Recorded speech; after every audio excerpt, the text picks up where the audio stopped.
సృష్టికర్తవైన నా తండ్రి, సజీవుడమైన దేవానికి వందనాలు, స్తోత్రాలు, స్తుతి చెల్లిస్తుంటున్నాను నా ప్రభా.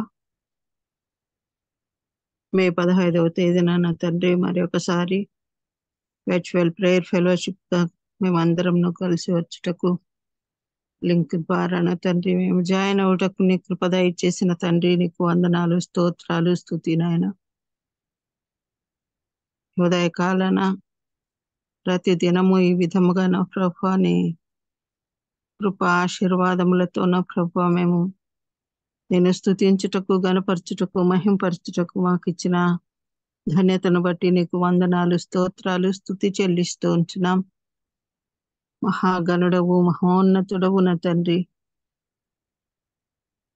నీ వంటి దేవుణ్ణి దేవుడిగా కలిగి ఉండుట మా ధన్యత ఉంటున్నది. మీకు స్తోత్రాలు, వందనాలు, స్తుతి చెల్లిస్తూ ఉంటున్నాం. ఇంతవరకు నిన్ను స్తుతించున్నాం, ఘనపరిచి మహింపరిచి ఉంటున్నాం నా తండ్రి. మా విశ్వాసాన్ని నా తండ్రి వెల్లడిపరుచుకొని ఉంటున్నాం. మీకు స్తోత్రాలు. అవును నా తండ్రి, నిన్ను నమ్ముచూ ఉంటున్నాం, విశ్వసిస్తూ ఉంటున్నాం. నిన్ను వెంబడించాలనే ఆశ కలిగిన వారముగా ఉండిన తండ్రి, మా పూర్ణ హృదయంతో, పూర్ణ ఆత్మతో, పూర్ణ శక్తితో, పూర్ణ బలముతో నాయన నా తండ్రి నిన్ను మహింపరుస్తూ వస్తూ ఉంటున్నాం నా తండ్రి. నీకు స్తోత్రాలు చెల్లిస్తూ ఉంటున్నాం. మరి ఈ సమయం నా తండ్రి నీ పరిశుద్ధ వాక్యాన్ని వినుటకు కృప దయచేయుచున్నాం. మీకు స్తోత్రాలు. ఈ సమయం అంతటినీ నా తండ్రి మీ ఆధీనంలో ఉంచుకోమని ప్రార్థిస్తున్నానయ్యా. వాక్యము చెప్పబోచుంటున్నా నీ కుమారుడు నా తండ్రి, ఈ వాక్యం చేత అభిషేకింపబడిన బ్రదర్ చైతన్య గారిని బట్టి మీకు వందనాలు, స్తోత్రాలనైనా. ఈ దినానికి ఆయనను ఏర్పరిచి ఉంటున్నారు. ఇది మీ ఏర్పాటు అయి ఉంటున్నది నా ప్రభా. బిడ్డను సిలువ చాటున మరుగుపరిచి మీరే మాతో మాట్లాడగలందులకై వేడుకుంటున్నాం. మీరు మాట్లాడుచు ఉంటుండగా నా తండ్రి మేము శ్రద్ధగా విని ఈ వాక్యాన్ని గైకొని అనుసరించి నడుచుకునే కృపను నీ పరిశుద్ధ ఆత్మశక్తి ద్వారా మాతో, మాలో, మా చుట్టూ ఆవరింపజేసి నడిపించగలందులకై వేడుకుంటూ ఈ ప్రార్థన నా ప్రభు నూతన కుమారుడైన యేసుక్రీస్తు దివ్యమైన శక్తి గల బలము గల నామంలో అడిగి వేడుకొని పొంది ఉంటున్నాం తండ్రి. ఆమేన్. ఆమేన్. ఆమేన్. ప్రైజ్ లార్డ్ సిస్టర్ గారు, దేవుని నామానికి మహిమ కలుగును గాక. Praise the lord. పాస్టర్ గారు జామిరే కుమారయ్య గారు ప్లీజ్.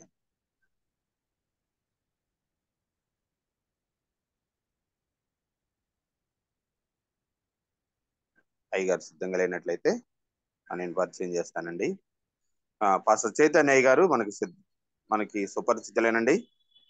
పాస్టర్ చైతన్య గారిని పరిచయం చేయడం గౌరవంగా భావిస్తా ఉన్నాను. కొత్త వారి కోసం, సభా మర్యాద కోసం చిరుపరిచయం అండి. పాస్టర్ చైతన్య గారు మరి వారి ప్రియ సతీమణి గారు జానెట్ గారు హైదరాబాద్ హైటెక్ సిటీలో క్యాప్స్టన్ చర్చ్ పరిచర్య స్థిరపడుటకు పాటుపడిన సేవకులండి. వీరి పరిచర్య దక్షిణాసియా మరియు ఆఫ్రికా ప్రాంతాల్లో అనేక సేవా పరిచర్యలకు సహకారం అందిస్తుంది. చైతన్య గారు మరియు జానెట్ గారులకు హోషియా మరియు సలోమి అనే 2 సంతానం కలరు. బెంగళూరులోని SABC నుండి థియాలజీలో గ్రాడ్యుయేట్ మరియు లైవ్ పసిఫిక్ యూనివర్సిటీ కాలిఫోర్నియా నుండి స్ట్రాటజిక్ లీడర్షిప్ లో పోస్ట్ గ్రాడ్యుయేట్లను అభ్యసించారండి చైతన్య గారు. తెలుగు అసెంబ్లీస్ ఆఫ్ గాడ్ చెందినటువంటి సేవకులు. చైతన్య గారు శిక్షణ పొందిన నాయకత్వ కోచ్ మరియు జాన్ మ్యాక్స్వెల్ టీంలో సహ ఉపదేశకులండి. గమనించండి, అయ్యగారి కుటుంబాన్ని దేవుడు ఆశీర్వదించిన విధానం బట్టి దేవునికి వందనాలండి. అదేవిధంగా దేవుడు మనకు ఏర్పరిచిన విధానాన్ని బట్టి దేవునికి వందనాలు. వెల్కమ్ టు అయ్యగారు ప్లీజ్ అండి. థ్యాంక్ యూ అండి. థ్యాంక్ యూ స్వరూప్ గారు. మరొకసారి ఈ ఉదయకాలం మనందరం దేవుని సన్నిధిలో కూడుకొని దేవుని వాక్యం ధ్యానించడానికి, దేవుని పరిశుద్ధాత్మ నడిపింపులో ఆయన స్వరం వినటానికి మనకు దేవుడిచ్చిన అవకాశాన్ని బట్టి దేవునికి నేను స్తోత్రం చెల్లిస్తూ ఉన్నాను. మనం అర్హులం కాకపోయినప్పటికీ మనల్ని ఎంచుకొని మన జీవితాలకు రక్షణనిచ్చి మార్గాన్ని చూపిస్తూ నడిపిస్తున్నాం మన దేవునికి వేలాది వందనాలు, స్తోత్రాలు. ఆ, ఈ ఉదయకాలం మరొకసారి మనం దేవుని సన్నిధిలో ఆ, ప్రార్థన చేసి ఆయన ఆరాధించి ఆయన స్వరం వినటానికి మనందరం ఈ విధంగా కూడుకొని ఉన్నాం గనుక దేవుని వాక్యం చదువుకొని కొద్ది విషయాలు మనం దేవుని వాక్యంలోంచి నేర్చుకుందాం. 2వ దినవృత్తాంతాల గ్రంథంలో నుంచి ఒక రాజు జీవితాన్ని చూడాలని నేను ఆశపడుతూ ఉన్నాను. 2వ దినవృత్తాంతాల గ్రంథం 25వ అధ్యాయం. ఆ, ఒక వ్యక్తి జీవితం ఆమ్, క్రైస్తవులుగా మనం సంపూర్ణమైన క్రైస్తవ జీవితాన్ని, సంపూర్ణమైన ఆ, సాఫల్యాన్ని పొందుకోకుండా ఉండే అవకాశం కూడా ఉంది అని చూపించే జీవితం ఆ వ్యక్తి జీవితం. ఆ, మన దేవుని బిడ్డలమైనా, దేవుని ఆ, పరిచర్యలో ఉన్న ఆ, విశ్వాసంలో కొంతవరకు స్థిరంగా ఉన్న కొన్నిసార్లు కొన్ని విషయాల వల్ల మనం అసంపూర్ణమైన క్రైస్తవ జీవితాన్ని జీవించే అవకాశం ఉంది అని చూపించే ఆ, జీవితం ఈ రాజు యొక్క జీవితం. పౌలు కొరింథీయులకు రాస్తూ పాత నిబంధన గ్రంథంలో చెప్పబడిన అనేకమైన విషయాలు, వ్యక్తుల జీవితాలు మనం మేలు కొరకే రాయబడినాయి అంటాడు. తద్వారా మనం వారి ద్వారా పాఠాలు నేర్చుకుంటూ మనల్ని మనం ఎప్పటికప్పుడు సరి చేసుకుంటూ సరిదిద్దుకుంటూ ఆ, క్రైస్తవ జీవితంలో ముందుకు సాగడానికి అవసరం కనుకే దేవుడు చాలా విషయాలు మనకు ఇతర వ్యక్తుల జీవితాలని సాదృశ్యంగా ఇస్తూ ఆ, మనల్ని ప్రోత్సహిస్తూ వస్తున్నాడు తన వాక్యం ద్వారా. ఈ వ్యక్తి జీవితం కూడా అలాంటిదే. ఒకసారి మనం ఆ వ్యక్తి జీవితాన్ని చూద్దాం. ఈ రాజు జీవితాన్ని 2వ దినవృత్తాంతాల గ్రంథం 25వ అధ్యాయం. మనం ఈ అధ్యాయంలో రాయబడిన అమజియా జీవితం గురించి కొంచెం చదువుకుందాం. అమజియా జీవితం ఆ, మొత్తం కూడా 25 అధ్యాయంలో రాయబడి ఉంది. మొత్తం తన జీవితానికి సంబంధించిన మనకు తెలియాల్సిన విషయాలు పరిశుద్ధాత్మ దేవుడు ఇందులో పొందుపరిచించాడు ఈ ఒక్క అధ్యాయంలో. అయితే అంచెలంచెలుగా మనం ఆ అధ్యాయాన్ని చూద్దాం. మొదటి 2 వచనాలు చదువుతాను నేను. అమజ్య ఏళ్లలో ఆరంభించినప్పుడు 25 గలవాడై 9 సంవత్సరములు యెరూషలేములో ఏలెను. అతని తల్లి యెరూషలేము కాపురస్తురాలు. ఆమె పేరు యెహోయాదాన్. అతడు యెహోవా దృష్టికి యథార్థంగా ప్రవర్తించిన గాని పూర్ణ హృదయముతో ఆయన్ను అనుసరింపలేదు.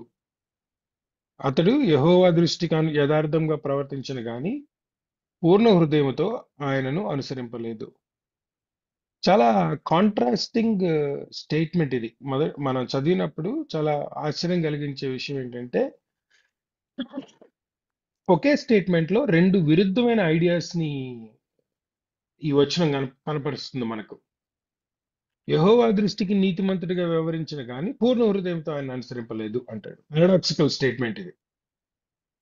ఈ ఒక్క మాటలో అమజ్య జీవితాన్ని పరిశుద్ధాత్మ దేవుడు మనకు తెలియజేస్తున్నాడు. అసలు అతని జీవితం ఎలాంటిదో చూపించాడు. ఒకవైపు దేవుని మాట విన్నట్టుగా కనపడుతున్నాడు, దేవుని దృష్టిలో నీతి గల కార్యాలు చేస్తున్నట్టుగానే ఉన్నాడు. కానీ ఆ చేసేది పూర్తిగా పూర్ణ హృదయంతో చేయలేదు అంటాడు. మళ్ళీ ఆయన అనుసరింపలేదు అంటాడు. అసలు అలా ఉండడం సాధ్యమా అని మనం ఎప్పుడైనా అనుకున్నా, ఇదిగో ఈ వ్యక్తి జీవితాన్ని చూస్తే అర్థమవుతుంది. అంటే there is a possibility that some of us are doing what is right in the sight of God and yet not with a complete heart. Wholeheartedness లేదనమాట. ఇంగ్లీష్ లో అది హోల్ హార్టెడ్ అని ఉంది. పూర్ణ హృదయంతో తెలుగు ఉంది కదా, ఇంగ్లీష్ లో whole hearted. He did not do everything wholeheartedly. He was doing what is God is asking him to do.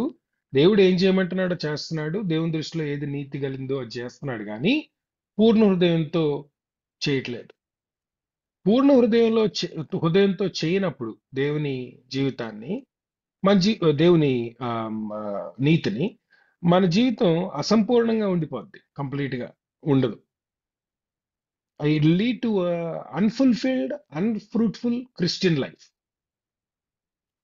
I want to show that the progression of how a person can become unfulfilled అనేది అమర్జ జీవితాన్ని చూస్తే మనకు అర్థమవుతుంది. మనం అసలు అలాంటి ముగింపులోకి వెళ్ళే అవకాశం ఉంటది అని చూపించేది అనమాట అమర్జ జీవితం. సరిగా ప్రారంభించినా అసంపూర్ణంగా ముగించడం ఎలా ఉంటది, అలా ఉండకుండా మనం ఏం చేయాలి అనేది ఈ రోజు నా ఉద్దేశం. దేవుని వాక్యంలో నుంచి మనం నేర్చుకోవాలి. అమర్జ జీవితం అసంబద్ధమైన, అసంపూర్ణమైన జీవితానికి సాదృశ్యం. ఆయన జీవితంలో మనకు కనబడే విషయాలు 3 దశల్లో కనపడుతుంది మనకి. If you can look at his life, ఈ 3వ వచనం నుంచి ప్రారంభం చేస్తే అతని జీవితం 3 దశల్లోంచి వెళ్ళింది అనేది మనకు అర్థమవుతుంది. ఆ 3 దశల్లో అతని జీవితంలో మార్పులు రావడం ప్రారంభమైంది. ఆ 3 దశల్లో దేవుని ఆజ్ఞలను సంపూర్ణంగా నీతిగా పాటించే స్థితి నుంచి అసంపూర్ణమైన ముగింపు ఎలా వచ్చిందో కనబడుతుంది మనకు. అవి చూడటం చాలా ప్రాముఖ్యం. So that we can also reflect on our own walk with God and live our lifes in such a way that we have fulfilment at the end of the day. మొదటి దశ ఎలా ఉందో చూద్దాం. మొదటి దశలో తన జీవితం నులివెచ్చని హృదయానికి సాదృశ్యం అని నేను నమ్ముతున్నాను. అసంపూర్ణమైన క్రైస్తవ జీవితానికి మొదటి అడుగు నులివెచ్చని హృదయం. చూద్దాం, చూడండి 3వ వచనం నుంచి. తన రాజ్యము తనకు స్థిరమైనప్పుడు అతడు రాజైన తన తండ్రిని చంపిన రాజసేవకులను చంపించెను. అయితే తండ్రులు పిల్లల కొరకును, పిల్లలు తండ్రుల కొరకును చావకూడదు. ప్రతి మనిషి తన పాపం కొరకు తానే చావాలని మోషే గ్రంథమునంది మందలి ధర్మశాస్త్రం నందు రాయబడిన యెహోవా ఆజ్ఞను బట్టి అతడు వారి పిల్లల్ని చంపక మానెను. అమజ్య యూదా వారినందరినీ సమకూర్చి యూదా దేశం అంతటను బెన్యామీనుల దేశం అంతటను వారి వారి ఇతరుల ఇండ్లను బట్టి సహస్రాధిపతులను శతాధిపతులను నియమించెను. అతడు 20 సంవత్సరాలు మొదలుకొని ఆపై ప్రాయము గల వారిని లెక్కింపగా ఈటను డాళ్లను పట్టుకొని యుద్ధమునకు పోదగినట్టి యోధులు 3 లక్షల మంది కనబడిరి. మరియు ఇజ్రాయేలు వారిలో నుండి 1,00,000 మంది పరాక్రమశాలులను 200 మణుగుల వెండికి కుదిర్చెను. Let's pause there. ఒక్కసారి ఈ 4 వచనాల్లో, అంటే 3 నుంచి 6 వచనాల్లో మనకు అర్థమయ్యే కొన్ని విషయాలు, డైరెక్ట్ కనబడే విషయాలు చెప్తాను చూడండి. ఒకటి, తను రాజుగా 25 ఏళ్ల వయసులో రాజయ్యాడని రాయబడింది. మనం చూస్తాం కదా, స్టార్టింగ్ లోనే కనపడింది. అతను రాజయ్యే టైంకి రాజ్యం అస్థిరంగా ఉంది. It was an unstable government when he became the king. అదొక ప్రాబ్లం. అస్థిరంగా ఎందుకు మారింది అంటే, ముందు అధ్యాయాలు మనం చదువుతున్నప్పుడు అమజ్యా తండ్రిని తండ్రి రాజుగా ఉన్నప్పుడు తండ్రిని చంపేశారు. తండ్రి కంటే ముందు రాజుగా ఉన్న తాతగారిని చంపేశారు. సో తన ముందున్న రాజులు, తన తండ్రి, తన తాత, తన ముత్తాత అందరూ చంపబడ్డారు. ఇలా ఒక రాజు చంపబడే స్థితిలో ఉన్నప్పుడు రాజ్యం అస్థిరంగానే ఉంటుంది. There won't be any progress in that country. There will always be instability in that particular country. So obviously he inherited an unstable government into his hand. ఎవడు ఎప్పుడు ఎలా వైలెంట్ గా బిహేవ్ చేస్తాడో తెలియని స్థితి, అన్స్టేబిలిటీ. మనం 5వ వచనానికి వచ్చేసరికి, 4వ వచనానికి వచ్చేసరికి రాజసేవకులే తన తండ్రిని చంపారన్న విషయం మనకు అర్థమవుతుంది. అంటే ఇప్పుడు గవర్నమెంట్ లో ఉన్న వ్యక్తులు, తనతో పనిచేయాల్సిన వ్యక్తులే రాజుకు వ్యతిరేకంగా ఉన్నప్పుడు స్టెబిలిటీ ఆడ ఉంటుంది. స్టెబిలిటీయే కాదు, సేఫ్టీ కూడా ఉండదు. Not only he was unstable, his Kingdom was unstable, it was unsafe. సురక్షితంగా ఉండగలిగే స్థితి లేదు ఆ రాజ్యంలో. స్థిరత్వం లేదు, సురక్షితము లేదు. ఇప్పుడు రాజ్యం అన్స్టేబుల్ గా ఉండి అస్థిరంగా ఉన్నప్పుడు, అస్థిరంగా ఉండి అసురక్షంగా ఉన్నప్పుడు, సురక్షిత లేనప్పుడు obviously there won't be any prosperity. సమృద్ధి ఎలాగూ ఉండదు ఇక ఆ దేశంలో. ఆబ్వియస్లీ ఏది కరెక్ట్గా లేదు కనుక. అలాంటి స్థితిలో రాజయ్యాడు ఆ, అమజ్య. తన ముందున్న రాజుల దగ్గర నుంచి నేర్చుకోదగ్గ విషయాలు ఏమీ లేవు అమజ్యాకు. కనుక ఏమి ఎలా నడిపించాలో తెలియని స్థితిలో రాజైన వ్యక్తి అమజ్య. దేవుడు అలాంటి అమజ్యాను ఎట్లా తన జీవితంలో స్థిరపరిచాడో మనకు ఆ 4 వచనాలు కనపడిపోద్ది. అసలు 3వ వచనం ప్రారంభమే అమజ్య రాజ్యం స్థిరపరచబడింది అంటాడు. దేవుడు అమజ్య రాజు అయిన తర్వాత దేశాన్ని స్థిరపరిచాడు. ఎలా స్థిరపరిచాడు, ఎలా సురక్షితం చేశాడు, ఎలా ప్రాస్పారిటీ ఇచ్చాడో మనకు ఆ వచనాలు చదువుతున్నప్పుడు అర్థమైపోద్ది. ఒకటి, అమజ్య చేసిన మొదటి పని తన దేశంలో డిస్ట్రిక్ట్స్ ని డివిజన్ చేయడం ప్రారంభించాడు. అడ్మినిస్ట్రేషన్ ని కరెక్ట్ తీసుకొచ్చి పెట్టాడు. ఊర్లను బట్టి, ప్రాంతాలను బట్టి సహస్రాధిపతులు, శతాధిపతులను పెట్టాడు అని ఉంది. అంటే గవర్నెన్స్ తీసుకొచ్చాడు అనమాట. గుడ్ గవర్నెన్స్, గుడ్ అడ్మినిస్ట్రేషన్ తీసుకొచ్చాడు. తద్వారా దేశం స్టెబిలిటీలోకి వెళ్ళిపోయింది. తన చుట్టూ ఎవరైతే తన తండ్రిని చంపారో, తాతలను చంపారో వాళ్ళందరినీ చంపించేశాడు అన్నాడు. అంటే శత్రువు లేని స్థితిలోకి దేవుడు అమజ్యాన్ని నడిపించాడు. ఎంతమంది తన సైన్యం చూడండి, 3,00,000 మంది. అసలు యూదా బెన్యామిన్ కలిపితే ఎంత పెద్దది ప్రాంతం? అది పెద్ద ప్రాంతమేం కాదు, చాలా చిన్న ప్రాంతం. అలాంటి చిన్న ప్రాంతంలో 3,00,000 మంది సైన్యం అంటే ఎంత పెద్ద సైన్యాన్ని దేవుడు ఇచ్చాడు చూడండి. There is a stability, there is also safety. God brought safety into his kingship, into his kingdom. ఈ 3,00,000 మంది కాకుండా ఇజ్రాయెల్ దేశం నుంచి 1,00,000 మందిని సైన్యాన్ని మర్సినరీస్ గా తెచ్చుకున్నాడు అమజ్య. ఇజ్రాయేలు, యూదా అనే విషయంలో మనకి క్లారిటీ ఉందని నేను నమ్ముతున్నాను. ఆ రాజుల గ్రంథాలు, దినవృత్తాంతాలు చదివేటప్పుడు మనకి ఇజ్రాయేల్కి, యూదాకి తేడా ఏంటో తెలుసని I'm hoping. But just in case, రెహబాము రాజుగా ఉన్నప్పుడు, రెహబాము గురించి కొంచెం చివరిలో ఒకసారి మాట్లాడతాను. రెహబాము రాజుగా ఉన్నప్పుడు ఇజ్రాయెల్ దేశం, యునైటెడ్ ఇజ్రాయెల్ దేశం 2 భాగాలు అయింది. అది మనకు తెలుసు కదా. దేవుని మాట వినకుండా, ఇతరుల మాటలు వినకుండా, జ్ఞానాన్ని అంగీకరించిన స్థితిలో రెహబాము ఉన్నప్పుడు దేవుడు ఆ రాజ్యాన్ని 2 ముక్కలు చేశాడు. ఆ 2 ముక్కలైన ప్రాంతంలో 10 గోత్రాలు ఒక దారిని చేరితే 2 గోత్రాలు ఒక దారిని చేరినాయి. యూదా గోత్రం, బెన్యామిన్ గోత్రం. యూదా గోత్రం, బెన్యామిన్ గోత్రం యెరూషలేము, యూదయ ప్రాంతంలో ఉన్నారు కనుక ఆ ప్రాంతంలో ఎప్పుడు దావీదు కుటుంబం నుంచి వచ్చిన వ్యక్తిని మాత్రమే దేవుడు అభిషేకించి ఉండనిచ్చాడు రాజుగా. ఇజ్రాయేలు, ఈ మిగతా 10 గోత్రాలు, ఇజ్రాయేల్ గా పిలువబడుతున్న ఈ 10 గోత్రాలు దేవుని నుంచి దూరం అయిపోయినాయి. స్లోగా కంప్లీట్ గా దూరం అయిపోయినాయి.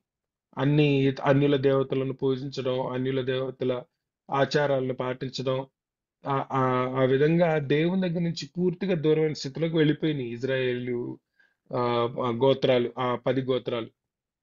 ఆ ఈ దూరం అయిపోయిన ఈ 10 గోత్రాల్లో నుంచి 1,00,000 మందిని తెచ్చుకున్నాడు అమజ్య. ఎలా తెచ్చుకున్నాడు? 200 మణుగుల వెండినిచ్చాడు అని ఉంది. 200 మణుగులు వెండినిచ్చాడంటే basically he gave money to get the army. Mercenaries అంటాం అలా వచ్చేవాళ్ళని, డబ్బుల కోసం వచ్చి యుద్ధం చేసేవాళ్ళు మర్సినరీస్ అంటాం కదా మనం. మర్సినరీస్ తెచ్చుకున్నాడు 1,00,000 మందిని. ఈ 1,00,000 మందిని ఎందుకు తెచ్చుకున్నాడు అంటే యుద్ధానికి వెళ్ళబోతున్నాడు ఆయన. ఒక యుద్ధానికి వెళ్ళాలి అని నిర్ణయించుకున్నాడు. మనకు ఆ తర్వాత వచ్చిన వాళ్ళు అర్థం అవుతుంది. ఏదోమీల మీదకి యుద్ధానికి వెళ్ళాలి అన్న ఉద్దేశంతో తెచ్చుకున్నాడు. ఆ సందర్భం గురించి మళ్ళీ ఒకసారి చెప్తాను నేను. దానికి రాకముందు నా పాయింట్, 200 మణుగుల వెండి అంటే ఇప్పటి మార్కంలో it should be at least $1 million minimum. ఆ కాలంలో అంత డబ్బు పెట్టగలిగాడు అంటే దేవుడు సమృద్ధిని ఎలా ఇచ్చాడో మనకు అర్థమైపోతుంది ఇప్పుడు. అన్ unstable, unsafe Kingdom has become stable, safe and prosperous. ఎంత చక్కగా దేవుడు స్థిరపరిచాడు చూడండి. అస్థిరమైన స్థితిలోకి వచ్చాడు. ఆ సురక్షితంగా లేని పరిస్థితిలో రాజయ్యాడు. సమృద్ధి లేని దేశానికి రాజు అయితే దేవుడు ఈ ఈ ఈ రాజుని స్థిరపరిచాడు, సేఫ్టీని ఇచ్చాడు, నిశ్చలాన్ని ఇచ్చాడు, సమృద్ధిని ఇచ్చాడు. That is his position when he when he when God established it. ఇప్పుడు ఏదోమీల మీదకి యుద్ధానికి వెళ్ళాలి అని ప్లాన్ చేసుకుంటూ ఈ రాజ్యాన్ని సైన్యాన్ని సమకూర్చినప్పుడు దేవుడు ఏం చేశాడు చూడండి. 7వ వచనం, దైవజనుడైన ఒకడు అతని యొద్దకు వచ్చి, రాజా, ఇజ్రాయేలు వారి సైన్యమును నీతో తీసుకుని పోవద్దు. యెహోవా ఇజ్రాయేలు వారగు ఎఫ్రాయిములలో ఎవనికిని తోడుగా ఉండడు. ఇప్పుడు ఆ ఇజ్రాయేల్ సైన్యాన్ని నువ్వు తెచ్చుకున్నావు కదా, వీళ్ళల్లో ఎవరితో దేవుడు తోడుగా లేడు, అంటే వాళ్ళతో దేవుడు లేడు. ఈ 1,00,000 మందిని నువ్వు తెచ్చుకున్నావు గాని వాళ్ళతో దేవుడు లేడు గనక అలాంటి వ్యక్తులతో నీ రిలేషన్షిప్ నీకు అపజయాన్ని తీసుకొస్తుంది అని చెప్తున్నాడు. అదే విషయం 9వ వచనంలో, 7వ వచనంలో, ఎఫ్రాయిల్లో ఎవరికి తోడుగా ఉండడు. 8, అలాగు పోవాలనని నీకున్న ఎడల పొమ్ము, యుద్ధము బలముగా చేసినను దేవుడు నీ శత్రు ఎదుట నిన్ను కూల్చును, నిలబెట్టుటయు పడవేయుటయు దేవుని వశమే కదా అని ప్రకటింపగా అన్నాడు. ఒక్కసారి అక్కడ వచ్చిన దగ్గర ఆగుదాం. ఓకే, వచ్చాడు ఈ దేవుని దగ్గర నుంచి దైవజనుడు ఒకడు వచ్చాడు. వచ్చి అమజ్యాతో మాట్లాడుతున్నాడు. అమజ్యాతో చెప్తున్నాడు, అమజ్యా, నువ్వు చేసే పని మంచిది కాదు, దేవుని దృష్టికి అది ఇష్టం లేదు. ఏ 1,00,000 మందిని అయితే తెచ్చిపెట్టుకున్నావు, అంటే యుద్ధానికి పోవద్దు అంటలేదు ఇక్కడ. నువ్వు యుద్ధానికి పోవట్లేదు అంటున్నావు, నువ్వు యుద్ధానికి వెళ్ళు, నో ప్రాబ్లం. కానీ నువ్వు యుద్ధానికి మాత్రం వాళ్ళతో సాంగత్యం చేస్తూ వెళ్ళకు. వాళ్ళతో సాంగత్యం నీకు చెడు, అది నీకు మంచిది కాదు. గెలవాల్సిన యుద్ధాన్ని ఓడిపోయే అవకాశం ఉంటుంది నువ్వు, ఎందుకంటే వాళ్ళతో దేవుడు లేడు గనక. నువ్వు వాళ్ళతో సాంగత్యం చేస్తే దేవుని సన్నిధిని నువ్వు కూడా కోల్పోయే అవకాశం ఉంటుంది కనుక నువ్వు వెళ్ళకు యుద్ధానికి. వాళ్ళు ఇజ్రాయేలీలే, దేవుని పేరు పెట్టుకున్న వాళ్ళే, దేవుని ప్రజలుగా గుర్తింపు పొందిన వాళ్ళే, కానీ వాళ్ళతో దేవుడు లేడు. ఎందుకంటే వాళ్ళు ఆల్రెడీ అన్ని దేవతల వైపు వెళ్ళిపోయారు, అన్యుల దేవతలను పూజిస్తున్నారు గనక ఇజ్రాయేలు వారితో, అంటే ఆ 10 గోత్రాలతో దేవుడు లేడు. మనోళ్లే కదా అని నువ్వు వాళ్ళతో సాంగత్యం చేస్తున్నావు కానీ, వాళ్ళతో కలిసి ప్లాన్ చేస్తున్నావు కానీ వాళ్ళతో అసలు దేవుడు లేడు. వాళ్ళతో దేవుడు లేడు కాబట్టి నీకు అపజయం వచ్చే అవకాశం ఉంటుంది కనుక వెళ్ళకు అన్నాడు. చాలా సింపుల్ గా స్ట్రైట్ ఫార్వర్డ్ గా చెప్పాడు, ఏం చేయాలో చెప్పేశాడు. What is the course of action that he must take. ఈ 8వ వచనం మొదటి భాగం నన్ను అండర్లైన్ చేసుకున్నాను నేను చదువుతూ.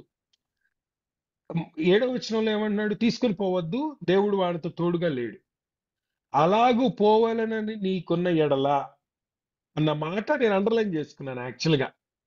అంటే ఈ దైవజనుడు ఆయనతో మాట్లాడుతున్నా అమజ్యా మైండ్ లో ఏం ఆలోచించుకుంటున్నాడు, ఏం కాదులే తీసుకెళ్దాం అని అనుకుంటున్నాడు అనమాట. యుద్ధానికి పోవాలి, అసలే ఇప్పుడు యుద్ధానికి పోయేటప్పుడు వీళ్ళు అవసరం కదా మనకి. సరే, వాళ్ళతో దేవుడు లేడు, నాకు 3,00,000 మంది ఉన్నారు, ఒక 1,00,000 మంది సైన్యం వస్తుంది, అడిషనల్ గా 4,00,000 మంది వస్తున్నారు, నాకు 4,00,000 మంది అవుతారు, ఏమవుతుంది అని అనుకుంటున్నాడేమో మైండ్ లో. లేకపోతే ఏంటి ఇలా అంటాడు దేవుడు, ఇప్పుడు ఇంపార్టెంట్ యుద్ధం గెలవడం కదా, వీళ్ళు 1,00,000 మంది అయితేనేంటి, మనం 3,00,000 మంది ఉన్నాం కదా, ఆ ఈ 4,00,000 మంది అంటే ఎంత పెద్ద సైన్యం అవుతుంది, ఎంత ఇంపార్టెంట్ ఈ యుద్ధం అని అనుకొని కూడా ఉండొచ్చు. ఆ మనసులో ఏం జరుగుతుంది, బయటకు అనకపోయినా మనసులో ఏం జరుగుతుందో దేవుడు గుర్తెరిగిన వాడు గనక ఆ దైవజనుడితో డైరెక్ట్ చెప్పించేశాడు, నువ్వు నీ మనసులో అనుకుంటున్నావేమో నేను చెప్పే మాటలు ఇగ్నోర్ చేసి యుద్ధానికి వెళ్దామని. నువ్వు గనక అలా పోతే దేవుడు నీ శత్రు ఎదుట నిన్ను నిలబెట్టడు అంటాడు. నీకెంత పెద్ద సైన్యం ఉందని అనుకుంటున్నావు నువ్వు, దేవుని మాట నువ్వు వినకపోతే యుద్ధం గెలిచే అవకాశమే లేదు నీకు అన్నాడు. ఈ మైండ్ ఎలా ఉంటుందో చూడండి, ఇది డబుల్ మైండ్ అనమాట. నులివెచ్చిన హృదయానికి ఎప్పుడు డబుల్ మైండ్ ఉంటుంది, పూర్తిగా విధేయత చూపించే మనసు ఉండదు. అది నా పాయింట్. నులివెచ్చిన హృదయం అసంపూర్ణమైన విధేయతను చూపిస్తుంది. అసంపూర్ణ విధేయత ఎలా చూపించిందో చూద్దాం మనం తర్వాత వచనాల్లో. ఆ మాట అనగానే అమజ్యాకి నెక్స్ట్ గుర్తొచ్చింది ఏంటి? అరే, ఆల్రెడీ 200 మణుగులు వెండినిచ్చేసానే నేను, ఇప్పుడు డబ్బులు ఇచ్చినందుకన్నా పని చేయించుకోవాలి కదా అనేది పాయింట్, అమజ్యా పాయింట్. ఏమన్నాడు? అమజ్యా దైవజనం చూచి, ఇజ్రాయెల్ వారి సైన్యం నేను ఇచ్చిన 200 మణుగులు వెండికి ఏమి చేసేదను అంటున్నాడు. ఇంత డబ్బు ఇచ్చేసాను, ఆల్రెడీ ఇంత ఖర్చు పెట్టేశాను నేను, వాళ్ళతో ప్లాన్ చేసుకున్నాను, ఈ ప్లానింగ్ అంతా కరెక్ట్ గా అయిపోయింది, దానికి కావాల్సిన డబ్బులు ఆల్రెడీ కట్టేశాను, చాలా డబ్బులు ఇవి, ఇంత డబ్బు పోతది కదా మన చేతిలో నుంచి, 200 మణుగులు ఆల్రెడీ ఇచ్చేసాను కదా. అంటే దైవజనుడు ఇంకొక ఇంపార్టెంట్ విషయాన్ని గుర్తు చేశాడు. దేవునికి సంపూర్ణ విధేయత చూపించడం అవసరం అన్న విషయాన్ని మళ్ళొకసారి జ్ఞాపకం చేశాడు. ఎలా చెప్తున్నాడు? చేసేదమని అడిగినందుకు దీనికంటే మరి అధికముగా యెహోవా నీకు ఇయ్యగలడని ఆ దైవజనుడు ప్రత్యుత్తరం ఇచ్చింది. డబ్బులు పోయినాయి అనుకుంటున్నావు నువ్వు, అయ్యో ఇప్పుడు మరి వేస్ట్ అయిపోద్దే ఇంత ప్లానింగ్ అనుకుంటున్నావు, నువ్వు ఏదైతే కోల్పోతున్నావో అది మాత్రమే కాదు, దానికంటే అధికంగా రిటర్న్ ఇవ్వగల సమర్థుడు నీ దేవుడు, నీ పని నువ్వు విధేయత చూపించు అంటున్నాడు అనమాట. ఇట్లా ఉంటది డబుల్ మైండ్. చాలాసార్లు మన మైండ్స్ కూడా దేవుని చిత్తం విషయంలో ఇలానే ఉంటాయి. అందరం కాకపోవచ్చు అలాంటి వ్యక్తులు, కొంతమందికి ఈ ఉదయం ఎవరికి అవసరమో వారితో చెప్తున్నాడేమో దేవుడు. నీ హృదయం దేవుని మాట వినాలని ఒకవైపు ఉన్నా, వింటే ఎంత నష్టం జరుగుద్దో అన్న ఆలోచన నిన్ను దేవుని మాట వినకుండా ఆపుతుందేమో. లేకపోతే వినాలని ఉన్నా, బా ఇప్పుడు ఇంత ప్లానింగ్ చేసుకున్నాక, ఇన్ని లూప్ లైన్ లో పెట్టుకున్నాక ఇప్పుడు సడన్ గా ఆగిపోతే ఎట్లా కుదురుతుంది అన్న ఆలోచన మనల్ని డబుల్ మైండ్ లో ఉంచేస్తుంది, ముందుకు కదలకుండా ఆపుతుంది, ఎక్స్క్యూజెస్ చెప్పేటట్టు చేస్తుంది. This kind of mind, if we can overcome it, then we will enjoy the victory. కానీ ఓవర్కమ్ చేసుకోకుండా దాని విషయంలో ఇంకా సతమతం అవుతూ సగం విధేయత చూపించామనుకోండి, దెబ్బతింటాం మనం. అమజ్య సగం విధేయత చూపించాడు. తర్వాత వచనాలకు వెళ్దాం. The story must be red like this, అందుకనే నేను స్లోగా ఒకదాని తర్వాత ఒకటి చెప్పుకుంటూ వెళ్తున్నాను. ఆ అంతటా ఇప్పుడు ఈ దైవజనుడు చెప్పాడు కనుక వాళ్ళని వెనక్కి పంపించేశాడు. వెనక్కి పంపిస్తున్నందుకు వాళ్ళ కోపం వచ్చింది ఆ అమజ్య మీద. వాళ్ళ దగ్గరికి మళ్ళీ వస్తాను నేను. 11వ వచనం. అంతటా అమజ్యా ధైర్యం తెచ్చుకొని తన ప్రజలతో కూడా బయలుదేరి ఉప్పు పల్లపు స్థలమునకు పోయి శాయూరు వారిలో 10,000 మందిని హతము చేసెను. ప్రాణంతో ఉన్న మరి 10,000 మందిని యూదావారు చెరబట్టుకొని వారిని ఒక పీట మీదకి తీసుకుని పోయి ఆ పీట మీద నుంచి వారిని పడవేయగా వారు తుత్తు నీలైపోయారు. దేవుని మాట విన్నాడు గనక ఇప్పుడు విజయాన్ని సాధించాడు, విజయాన్ని రుచి చూపించాడు దేవుడు. ఎంతమందిని చంపాడు? 10,000 మందిని చంపాడు యుద్ధంలో. ఇంకొక 10,000 మందిని చెరపెట్టాడు. అంటే మొత్తం 20,000 మంది ఉన్నారనమాట సాయూరు వారు. అమజ్యా దగ్గర ఆల్రెడీ ఉన్న సైన్యం 3 లక్షల మంది. మీకు గుర్తుపెట్టుకోండి, ఆ విషయాన్ని మర్చిపోవద్దు. అమజ్యా దగ్గర ముందున్న సైన్యం 3 లక్షలు, ఇజ్రాయెల్ వారు యాడ్ అయితే 4 లక్షలు అయ్యేవాళ్ళు. ఇక్కడున్న యుద్ధ వీరులు అంటే వాళ్ళు ఎవరి మీద అయితే యుద్ధానికి వెళ్తున్నారో వాళ్ళలో 20,000 మంది మాత్రమే ఉన్నారు. 20,000 కంటే కొంచెం అటు ఇటుగా ఉండొచ్చు అంతే నంబరు. ఎందుకు అంత కాన్ఫిడెంట్ గా చెప్తున్నానంటే, అప్పట్లో యుద్ధ భూమికి వెళ్ళినప్పుడు పారిపోయినోడు తప్ప యుద్ధ భూమిలో ఉన్న వాళ్ళందరినీ చంపేసేవాళ్ళు యుద్ధంలో. మనం ఆ విషయాన్ని మనం రాజుల గ్రంథాలు, దినవృత్తాంతాలు చదువుతుంటే అర్థమైపోద్ది మనకు ఆ విషయం. యుద్ధ భూమిలో ఎవరిని వదిలే ప్రసక్తి లేదు వాస్తవానికి యుద్ధం జరిగినప్పుడు. అంటే ఈ సైన్యం ఇంతకంటే పెద్ద సైన్యం కాదనమాట.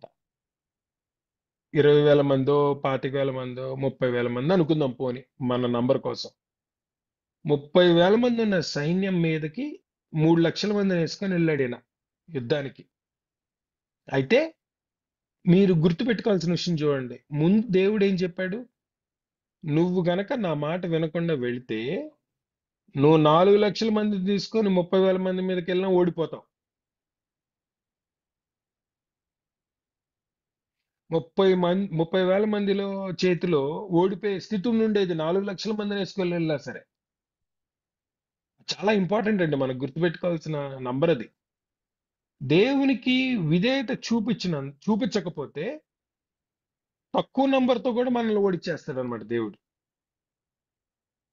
విధేయత చూపించగలిగాడు కాబట్టి గెలిచాడు. అబ్బా గెలిచాను, నేను పెద్ద గెలిచాను అని అనుకోవచ్చు. 3 లక్షల మందితో వెళ్ళి గెలిచాను అనుకోవచ్చు.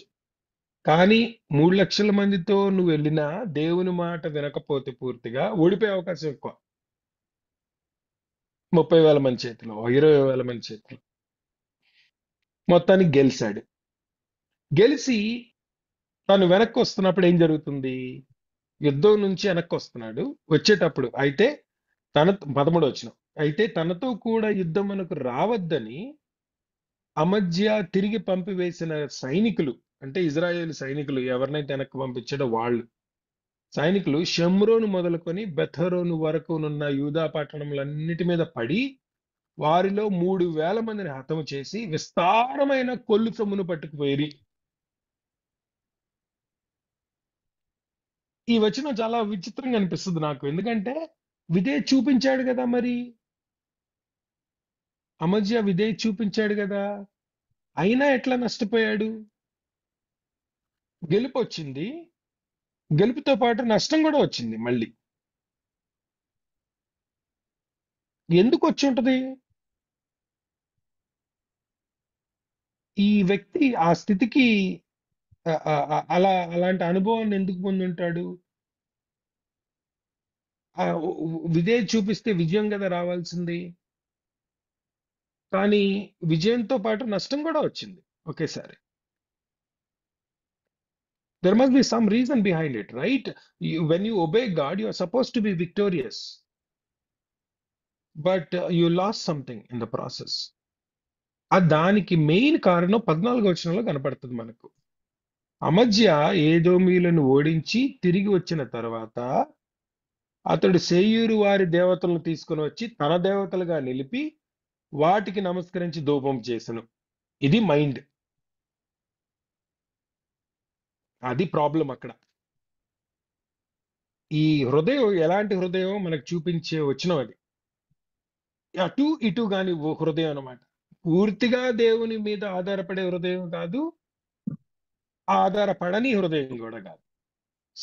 అంటే తనకు ఎంతవరకు లాభం వస్తుందో, తనకు ఎంతవరకు విజయం వస్తుందో, తనకు లాభం వస్తుంది అనుకుంటే దేవుని మాట వింటాడనమాట. నష్టం జరుగుతుంది అన్న ఆలోచన వస్తేనేమో దేవుని మాట వినే రకం, లాభం వస్తుంది అనుకుంటే తన పని తాను చేసుకునే రకం అనమాట. అటు ఇటు కాని హృదయం అది. దాన్నే అందుకే నులివెచ్చని హృదయం అన్న. దేవుడికి అలాంటి హృదయాలు అంటే అస్సలు ఇష్టం ఉండదు. ప్రకటన గ్రంథంలో లవదీకే సంఘంతో మాట్లాడుతూ ఎగ్జాక్ట్లీ ఇదే చెప్పాడు దేవుడు. 3 అధ్యాయం 14 నుంచి 22 వచనాల్లో ప్రకటన గ్రంథం లవదీకే సంఘాన్ని ఉద్దేశిస్తూ ఆ సంఘానికి డైరెక్ట్ గా చెప్పిన విషయం ఇదే. యేసు ప్రభువారు, నీ హృదయం ఈ అటు ఇటు గాని హృదయం. నువ్వు పూర్తిగా చల్లబడినా బాగానే ఉంటది, పూర్తిగా వేడిగా ఉన్నా బాగుంటది, అటు ఇటు కాకుండా ఉంది హృదయం, నీ హృదయం. అలాంటి హృదయంతో నువ్వు అసలు నన్ను ఎలా సంతోషపెట్టదలుచుకున్నావు? నీ క్రియలను నేను ఎరుగుదును, నీవు చల్లగానైనను వెచ్చగానైనను లేవు, నీవు చల్లగానైనను వెచ్చగానైనను ఉండిన మేలు అంటాడు. అంటే కనీసం నువ్వు అవిశ్వాసిగానే ఉండు, లేదా పూర్తిగా విశ్వాసిగానే ఉండు. అటు ఇటు కాకుండా ఎందుకు ఉంటావు? నీవు వెచ్చగానైనను చల్లగానైనా ఉండక నులివెచ్చనగా ఉన్నావు గనక నేను నిన్ను నా నోట నుండి ఉమ్మివేయను ఉద్దేశిస్తున్నాను అంటాడు. నువ్వు అటు చల్లగా ఉంటే తాగడానికి ఉంటది, లేకపోతే వేడిగా ఉంటే తాగడానికి ఉంటది, అటు ఇటు కాకుండా ఉన్నావు, ఉమ్మేద్దాం అనుకుంటున్నాను నిన్ను అంటున్నాడు. యేసు ప్రభువారు సంఘంతో మాట్లాడుతున్నాడు అండి ఈ విషయాన్ని. లవదీకేలో ఉన్న సంఘంతో చెప్తున్నాడు ఆ విషయాన్ని. అంటే there is a possibility that we can be like this. దానికి ఎందుకు అలా తయారయ్యావో చెప్తున్నాడు చూడండి. యేసుప్రభువారు 17వ వచనం, నీవు దౌర్భాగ్యుడవును దిక్కుమాలిన వాడవు, దరిద్రుడును గుడ్డివాడవు, దిగంబరుడువై ఉన్నావని ఎరుగక నేను ధనవంతుడను ధనవృద్ధి చేస్తున్నాను, నాకేమి కొదువు లేదు అని చెప్పుకొనుచున్నావు. కారణం ఏంటో చెప్పాడు. అసలు నువ్వు అట్లా అటు ఇటు కాని స్థితిలో ఎందుకున్నావంటే, నేను ధనవంతుణ్ణి, ధనవృద్ధి చేసుకుంటున్నాను, నాకేమి కొదువలేదు అనుకుంటున్నావు. వాస్తవానికి నువ్వు దౌర్భాగ్యుడు, దిక్కులేని వాడవు, గుడ్డివాడవు, దిగంబరుడు, నీకేమీ లేదు అంటాడు. ఎందుకు లవదీకియా సంఘంతో ఆ స్పెసిఫిక్ గా ఆ మాట అన్నాడంటే, లౌడీషియా, ఈ లవదీకియా పట్టణం ఆ టైంలో మిడిల్ ఈస్ట్ లో చాలా కీలకమైన ట్రేడ్ సెంటర్. ఐగుప్తు నుంచి వచ్చే మారకం, ఇజ్రాయెల్ నుంచి వచ్చే మారకం, అలాగే పర్షియా నుంచి, ఇండియా నుంచి వచ్చే మారకం, ఇవన్నీ ఈ లవదీకియా దగ్గరికి వచ్చి సెంటర్ అయ్యేవి. లవదీకియా చాలా ఇంపార్టెంట్ బ్యాంకింగ్ సెక్టర్ అయింది ఆ కాలంలో. మారకం మార్చుకొని, డబ్బులు మార్చుకొని, ఆ అక్కడి నుంచి ఆ లవదీకియా నుంచి స్టాక్ అప్ అంతా తీసుకువెళ్ళి ఓడరేవుకి తీసుకువెళ్ళి అక్కడ నుంచి యూరోప్ పంపించేవాళ్ళు. కనుక Laodicea became a very important banking city in those days. ఇప్పుడు స్విట్జర్లాండ్ లాగా అనమాట. అన్ని బ్యాంకులు ఒక చోటకు చేరి ఒక చోట ఉండేవి. It became a very strong centre for banking. అంటే ఆ దేశంలో, ఆ ఊర్లో ఉండే వాళ్ళందరూ ధనవంతులని ఒక రకంగా చెప్పాలంటే, డబ్బు సంపాదిస్తున్న వాళ్ళు. సో క్రైస్తవులు అంటే ఆ ఊర్లో నుంచి క్రైస్తవులుగా మారిన వ్యక్తులు ఆటోమేటిక్ గా ధనవంతులుగానే ఉంటారు కదా. ఇంకా ధనస్థితిలో నుంచి వచ్చిన వాళ్ళే వాళ్ళందరూ. ధనవంతమైన ఉన్న స్థితిలోంచి వచ్చిన వాళ్ళే.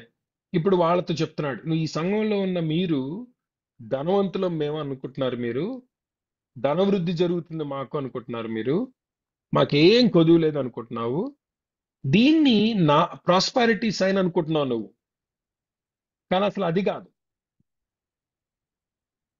అందుకే నీకు బుద్ధి చెప్తున్నాను అంటాడు తర్వాత వచనాల్లో. నీకు ఎందుకు బుద్ధి చెప్తున్నానంటే, నీకు అర్థం అవ్వాల్సిన విషయం, సమృద్ధి ఉంది కనుక, అన్ని స్టేబుల్ గా ఉన్నాయి కనుక, నాకు అన్ని ఉన్నాయి, నాకు అభివృద్ధి అవసరం లేదు, ఇంకా నాకేం కొదువు లేదు అన్న మైండ్ లో నువ్వు ఉన్నావు గనక నువ్వు నులివెచ్చగా తయారయ్యావు.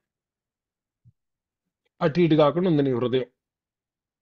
సో నులివెచ్చని హృదయం అసంపూర్ణమైన విధేయత చూపించే స్థితికి ఎప్పుడు వెళ్తుంది అంటే, నాకు అన్ని ఉన్నాయిలే, నేను పెద్ద నేర్చుకునేది ఏముంది, ఇంకా నాకు అభివృద్ధి చెందాల్సిన అవసరమే లేదు, నాకేం కొదువు లేదు అనే స్థితిలోకి వెళ్ళినప్పుడు అలా తయారవుద్ది.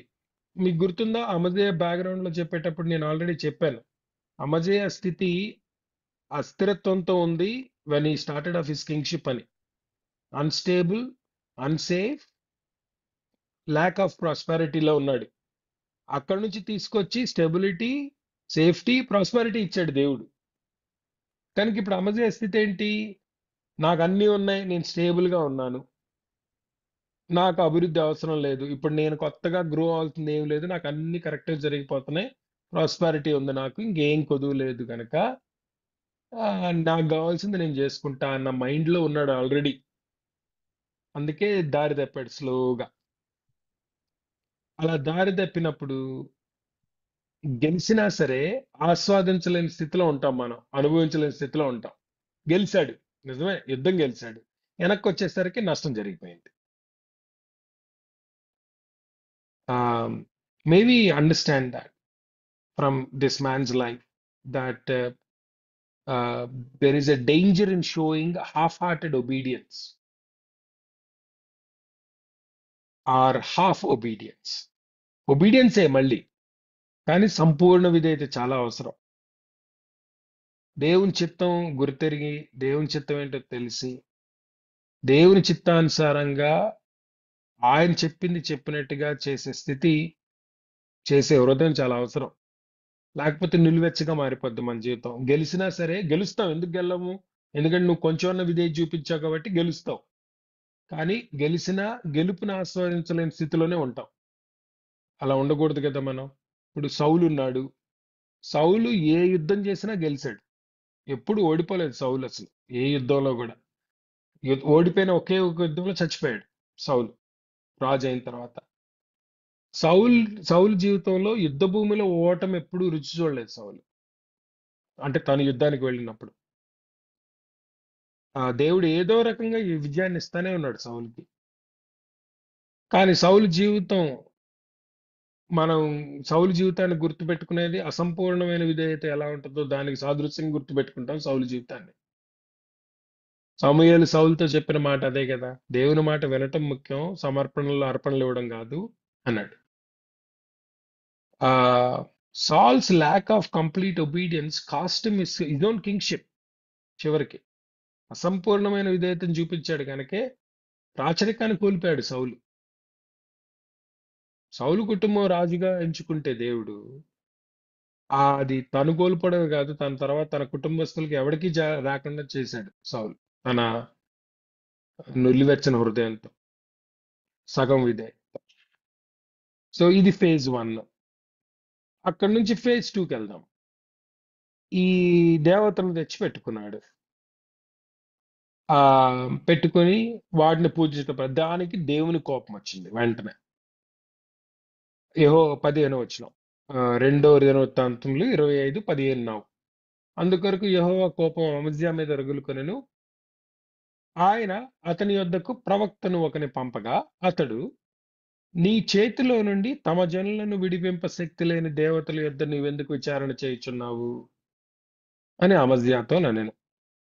బేసికలీ ఈ అంతకుముందు వచ్చినట్టుగానే వచ్చాడు ఇంకొక పెద్ద ఆయన దైవజనుడు, దేవుని దగ్గర నుంచి మాట తీసుకొని వచ్చాడు. అంతకుముందు ఎలా వార్నింగ్ తో పంపించాడో దేవుడు, అలానే ఇప్పుడు మళ్ళీ వార్నింగ్ తో పంపిస్తున్నాడు. ఇన్ని నువ్వు తప్పు చేస్తున్నావు, అసలు నిన్ను శత్రువుల చేతిలో నుంచి విడిపించింది దేవుడు కదా, నువ్వు దేవుడిని వదిలేసి వాళ్ళ దేవతలను పట్టుకున్నావేంటి, అయినా వాళ్ళు ఓడిపోయిన దేవతలు అయితే వాళ్ళని తీసుకొచ్చి వాళ్ళ దగ్గర విచారణ చేస్తావేంటి అని పెద్ద ఆయన ఈ దైవజనుడు రాజుతో మాట్లాడుతున్నాడు. మాట్లాడుతుంటే రాజు ఏమన్నాడో చాలా వినండి. అసలు అది it's a very dangerous thing to do when what he did. అతడు అమజ్యాతో మాట్లాడుచూ ఉండగా రాజు అతనిని చూచి, నువ్వు రాజు యొక్క ఆలోచనకర్తల్లో ఒకడివైతివా, ఊరకొనుము, నేను నిన్ను చంపనేలా. ఆ మాట చూడండి ఎంత కఠినమైన మాట. అంటే తెలుగులోకి వచ్చే సింపుల్ గా ట్రాన్స్లేట్ చేశాం, కానీ మన భాషలో చెప్పాలంటే నోరు మూసుకో అంటున్నాడు. నువ్వు చెప్పేదేంట్రా, నోరు మూసుకో, నిన్ను అడిగానా నేను అంటున్నాడు. నిన్ను అడిగానా, నా జీవితం గురించి నాకు చెప్పమని నిన్ను అడిగానా నేను, నువ్వాడు నాకు చెప్పడానికి, చంపేస్తాను అంటున్నాడు అనమాట. చంపేస్తాను ఎక్కువ మాట్లాడితే అని. నా ఆలోచనకర్తల్లో నిన్ను పెట్టుకోలేదు నేను, నువ్వు you are not council member, who are you to talk to me, I'll kill you. అది ఆయన కరెక్ట్ గా మనం ట్రాన్స్లేట్ చేసుకుంటే ఆయన ఉద్దేశం. ఎక్కడి నుంచి ఎక్కడికి వెళ్ళింది చూడండి. గోరువెచ్చని హృదయాన్ని మనం గనక డీల్ చేయకపోతే చల్లబడిన స్థితిలోకి వెళ్ళిపోతాం, కంప్లీట్ గా కోల్డ్నెస్ వచ్చేస్తుంది మనలో. హృదయ స్థితి కోల్డ్ గా మారిపోద్ది. కోల్డ్ గా మారటం అంటే ఏంటి, దేవుని స్వరం వినని స్థితి అనమాట. దేవుడు మాట్లాడుతున్నా దేవుని మాట పూర్తిగా వినకుండా నువ్వు నీ ఆలోచన చేసుకునే స్థితి. సంపూర్ణమైన వినికిడి పోతుంది మనలో. చల్లబడిన హృదయం అసంపూర్ణమైన వినికిడిని తీసుకొస్తుంది మనలోకి. అసంపూర్ణమైన వినికిడి దైవ జ్ఞానాన్ని నిర్లక్ష్యపడుతుంది. ఈ అమజ్య కేసులోనేమో తిరస్కరించేస్తుంది కంప్లీట్ గా. అమజ్య నాకు అవసరం లేదు అన్నాడు. నువ్వేంటి నాకు చెప్పేది, నువ్వు చెప్పేది నాకు అవసరం లేదు, నాకు తెలుసు నేనేం చేసుకోవాలో అంటున్నాడు అనమాట. అది చాలా డేంజరస్ స్టేట్. ముందన్న విన్నాడు, విని అసంపూర్ణమైన విధేయత చూపించాడు. ఇప్పుడు అసంపూర్ణమైన విధేయత చల్లబడిన హృదయానికి దారి తీస్తుంది అనమాట. అసంపూర్ణమైన విడికిని డెవలప్ చేసింది ఆయనలో. అది మనల్ని శ్రమల పాలు చేస్తుందండి. అసంపూర్ణమైన వినికిడి అంటే దేవుని చిత్తం పూర్తిగా వినని స్థితి శ్రమలను మన జీవితంలోకి తీసుకొస్తుంది. అంటే ఎక్కడ గెలవాలో అక్కడ ఓడిపోవడం ప్రారంభిస్తాం, ఎక్కడ మనం విజయం సాధించాలో అక్కడ విజయం సాధించలేని స్థితిలోకి వెళ్ళిపోతాం, ఎక్కడ వాస్తవానికి మనం శాంతిమయంగా సమాధానంగా బతకాలో అక్కడ శ్రమల్లో ఉంటాం. చివరికి అది నాశనానికి దారితీస్తుంది. యేసుప్రభువు వారు ఇలాంటి మాటే ఇంకొక సంఘంతో చెప్పాడు. ప్రకటన గ్రంథం 2వ అధ్యాయంలో తుయతైరా అనే సంఘంతో ఇదే రకంగా చెప్పాడు. ఇదే మైండ్ లో ఉంది ఆ సంఘం కూడా. తుయతైరా 18వ వచనం, ప్రకటన గ్రంథం 2వ అధ్యాయం 18వ వచనంలో తుయతైరా ఉన్న సంఘంలో చెప్తున్నాడు, లూథర్లో ఉన్న సంఘపు దూతకి ఇలాగ రాయము, అగ్నిజ్వాల వంటి కనులను అపరంజిని పోలిన పాదములు గల దేవుని కుమారుడు చెప్పు సంగతులు ఏమనగా, నీ క్రియలను, నీ ప్రేమను, నీ విశ్వాసమును, నీ పరిచయం, నీ సహనం నేను ఎరుగుదును. నీ మొదటి క్రియల కన్నా నీ కడపటి క్రియలు మరి ఎక్కువైనవని ఎరుగుదును. అయినను నీ మీద తప్పు ఒకటి నేను మోయవలసి ఉన్నది. ఏంటి? తాను ప్రవక్తనని చెప్పుకొనుచున్న యెజబెలు అనే స్త్రీని నీవు ఉండనిచ్చుచున్నావు. జారత్వము చేయుటకును, విగ్రహములకు బలి ఇచ్చిన వాటిని తినుటకును అది నా దాసులకు బోధించు వారిని మోసపరుచున్నది. మారు మనసు పొందుటకు నేను దానికి సమయం ఇచ్చితిని గాని అది జారత్వం విడిచిపెట్టి మారు మనసు పొందనొల్లదు. అంటే ఏమంటున్నాడు? ఒకవైపు నువ్వు క్రైస్తవుడుగా ఉన్నట్టు కనపడుతున్నావు కానీ సత్యాన్ని పూర్తిగా అంగీకరించట్లేదు. నువ్వు మోసపు స్థితిలోకి వెళ్ళిపోతున్నావు. తప్పుడు బోధలన్నీ వింటున్నావు. నువ్వు వాటి మీదకి దృష్టి పెట్టి అటువైపు తిరిగేస్తున్నావు నువ్వు అంటున్నాడు తూతరితో. బేసికలీ దేవుని స్వరం మనం పూర్తిగా విననప్పుడు తప్పుడు స్వరాలు వినే అవకాశం ఎక్కువ. దేవుని స్వరం కొంతవరకే విని మనకు నచ్చిన విషయాలను మాత్రమే మనం విని మనకు నచ్చని విషయాలు వినకుండా నిర్లక్ష్య పెట్టే స్థితిలో ఉంటే తప్పుడు స్వరాలు వినే అవకాశం ఎక్కువగా ఉంటది. ఆ తప్పుడు స్వరాలు వింటే మన హృదయం పరచబడుతుంది. చూడండి, అసలు తుయితేర గురించి ఎంత చక్కగా చెప్పాడు మొదట్లో. నువ్వు చాలా బాగున్నావు, నీ విశ్వాసం బాగుంది, నువ్వు చేసే పనులు బాగున్నాయి, మొదటి క్రియల కంటే కడపటి క్రియలు చాలా బాగా చేస్తున్నావు అన్నాడు. అంటే ఒక పక్కన నువ్వు క్రైస్తవుడుగా సంఘంగా నువ్వు చేయాల్సిన పనుల్లో కొన్ని విషయాల్లో బాగా ఎక్సెల్ అవుతున్నావు, కానీ మోసపడిన స్థితిలో ఉన్నావు నువ్వు అంటాడు. మళ్ళీ మోసపరచబడిన స్థితిలో ఉన్నావు, ఎందుకంటే తప్పుడు బోధని నువ్వు అంగీకరిస్తున్నావు. తప్పుడు ఆలోచనను నువ్వు అంగీకరించి ఆ తప్పుడు ఆలోచన నిన్ను మోసపడిన స్థితిలోకి తీసుకువెళ్ళి తప్పుడు మార్గంలో పెట్టేస్తుంది. జారత్వం అన్నాడు. తర్వాత వచ్చిన చూడండి ఏమంటాడు.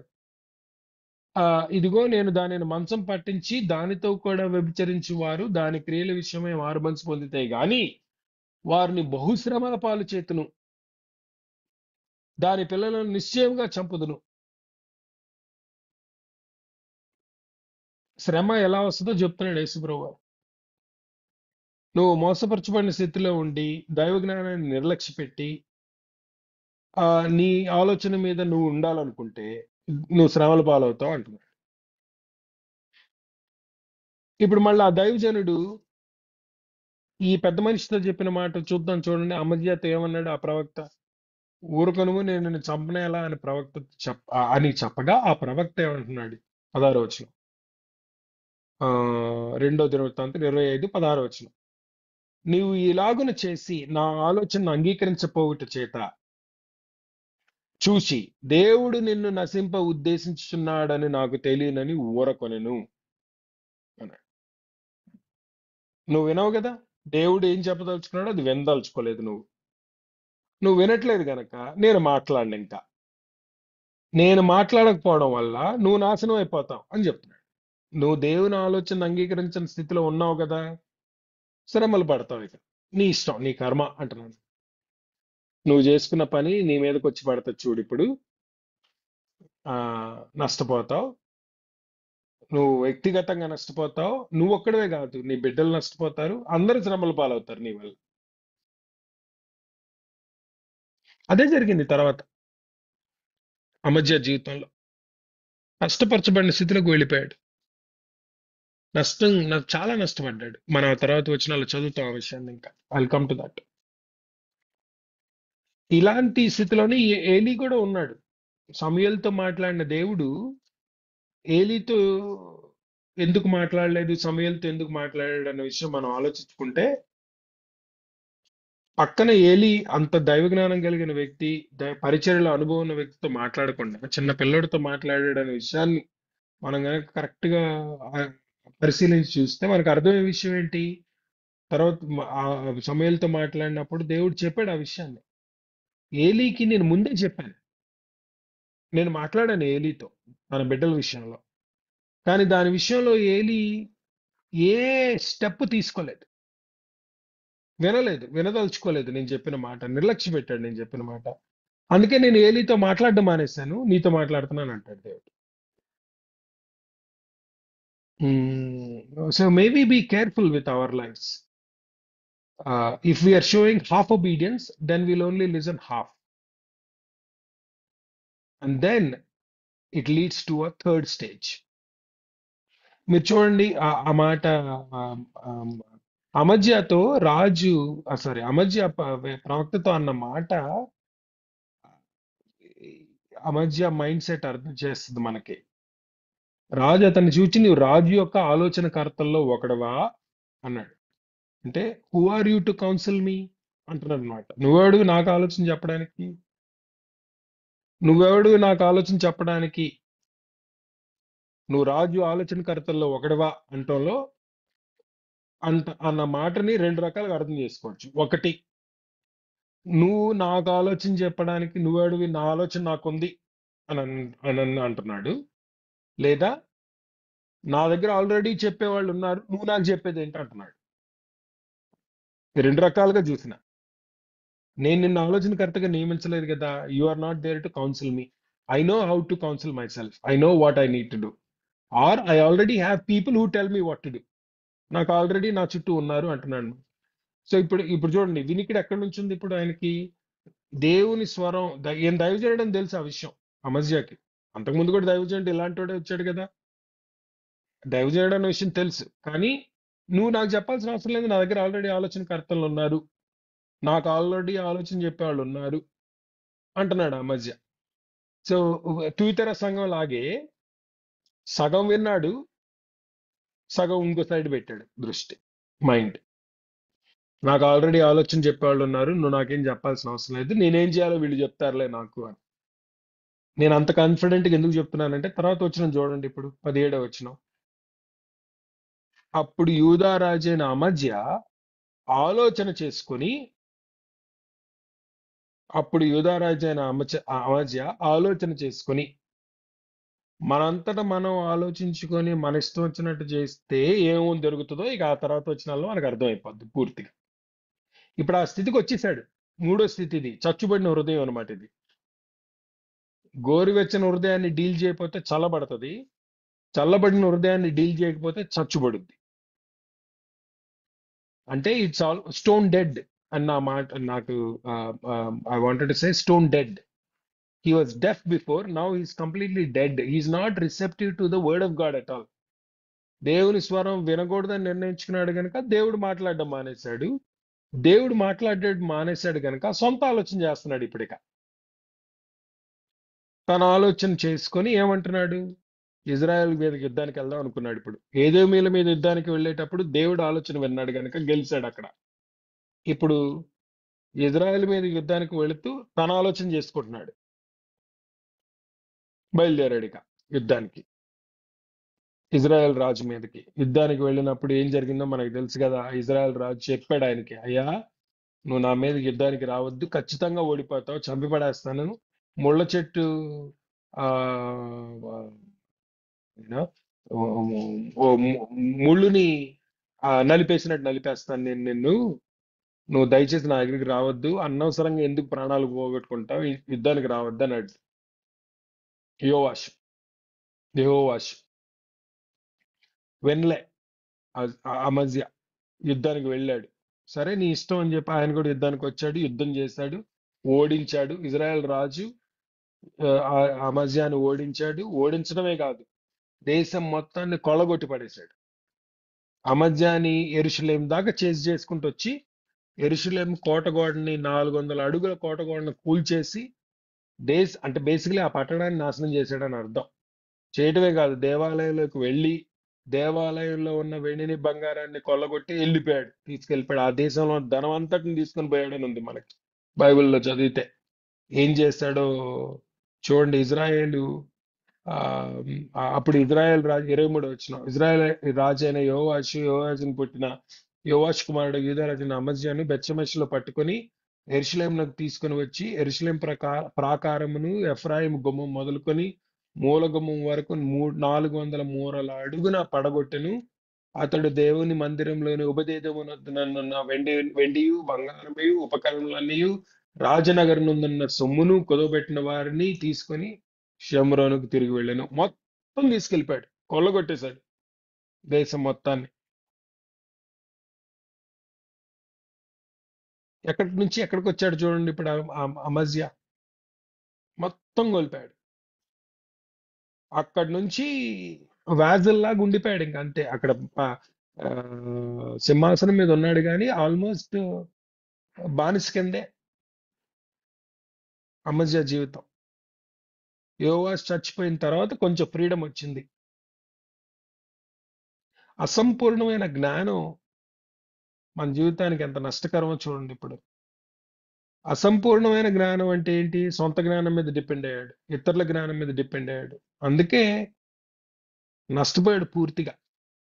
అసంపూర్ణమైన జ్ఞానం అంటే దేవుని దగ్గర నుంచి రాని, దేవుని ఆలోచన నుంచి పుట్టని జ్ఞానం తప్పుడు అవగాహన తీసుకొస్తుంది మన జీవితంలోకి, తప్పుడు చూపుల్ని ఇస్తుంది, మోసపరచబడిన జీవితానికి దారితీస్తుంది. He lost his ability to see clearly, he lost his ability to perceive clearly, he lost his ability to decide clearly. గుర్తుపెట్టుకోండి,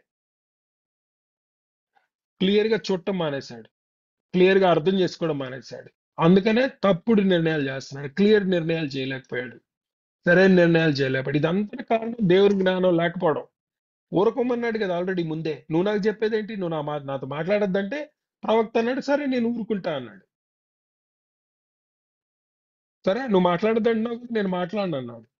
నేను మాట్లాడను, ఆ, ఆ, ఆ, ఆ, దేవుని మాట నేను విన్ను అని నువ్వు నిర్ణయించుకున్నావు గనక దేవుడు మాట్లాడడం మానేశాడు.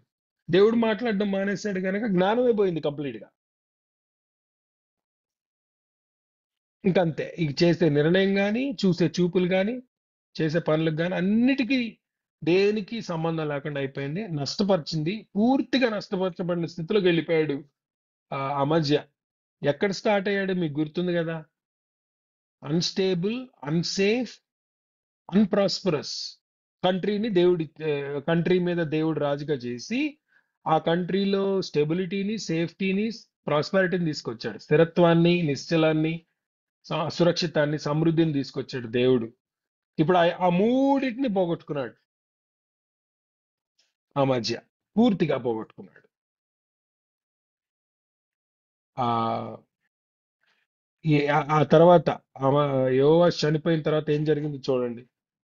యెహోవాషు మరణించిన తర్వాత యూదా రాజును యోవాష్ కుమారుడైన అమజ్య 15 సంవత్సరములు బ్రతికాడు. ఇంకా 15 సంవత్సరాలు బ్రతికాడు. ఆ తర్వాత యుద్ధం జరిగిపోయి యోవాష్ చచ్చిపోయే వరకు తర్వాత, అంటే యోవాష్ చచ్చిపోయిన తర్వాత ఫ్రీడమ్ వచ్చింది ఈయనకి కొంచెం అన్న, రాజ్యం వెళ్ళటానికి. కానీ ఆ ఫ్రీడమ్ కూడా ఎలా ఉందో చూడండి. అమజ్య చేసిన ఇతర కార్యములు ఇజ్రాయెల్ గ్రంథంలో రాయబడి ఉన్నవి. అమజ్య యెహోవాను అనుసరించటం మానివేసిన తర్వాత, జాగ్రత్తగా ఆ మాట వినండి, ఎక్కడి నుంచి ఎక్కడికి వచ్చాడు చూడండి. యెహోవా మాట వినే స్థితి నుంచి యెహోవా మాట ఆలకించడం, అనుసరించడం మానేసిన తరువాత